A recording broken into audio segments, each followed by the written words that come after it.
नमस्कार. आपल्या सगळ्यांचे सोशल महाराष्ट्र न्यूज चॅनलमध्ये हार्दिक स्वागत. चला वळूया तर एका नवीन बातमीकडे. आजची बातमी.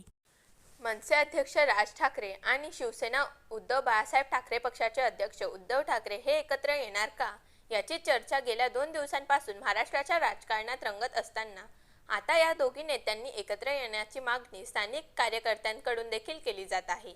या पार्श्वभूमीवर आज धुळे शहरात महाराष्ट्र नवनिर्माण सेनेच्या कार्यकर्त्यांकडून बॅनर देखील लावण्यात आले असून राज साहेब आणि उद्धव साहेब एकत्र या अशा आशयाचे बॅनर सध्या धुळे शहरात चर्चेचा विषय ठरले आहे.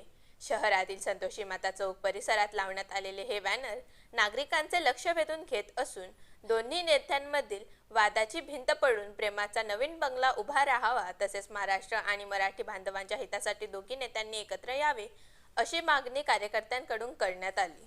नमस्कार, जय महाराष्ट्र. मी शामक दादाबाई, राज साहेबांचा एक कडवट महाराष्ट्र सैनिक आणि महाराष्ट्राचा मनसेचा मराठीचा गुंड असं म्हटलं तरी चालेल. आज समस्त मनसे म्हणा किंवा धुळेकर जनता म्हणा किंवा महाराष्ट्राच्या जनतेला एक आस लागलेली आहे, ती म्हणजे ठाकरे बंधूंची युती. अंतिम निर्णय साहेबांचा असेल, राज साहेब सांगतील ते धोरण, बांधतील ते तोरण, अशा विचारांचा मी आहे. पण व्यक्तिगत विचार झाले माझे तर दोघी घराण्यातली कौटुंबिक वादाची जी भिंत आहे ती पडली पाहिजे आणि प्रेमाचा बंगला नवीन उभारला गेला पाहिजे. आपण कधीही विचार नाही केला होता महाराष्ट्राच्या जनतेने की भारतीय जनता पार्टी आणि राष्ट्रवादीचे अजितदादा पवार गटांचे दोघी जण मांडीला मांडी लावून बसतील, पण आज देखील ते शक्य झालेलं आहे. तर हे शक्य का होणार नाही?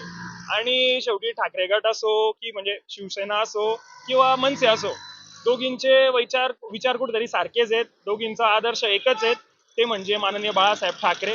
त्याच्यामुळे देवाला साकडं घालतो की बुवा हे शक्य होऊ दे आता आणि दोघींना पुन्हा एकत्र येऊ दे. त्याच्यामुळे आपण मनसेचं म्हणण्यापेक्षा महाराष्ट्राचं प्रगतीचं इंजिन मशाल घेऊन फार जोरात वेगाने धावेल, ज्याच्याने महाराष्ट्राची प्रगती होईल, मराठी माणसाची प्रगती होईल, अशी माझी इच्छा आहे.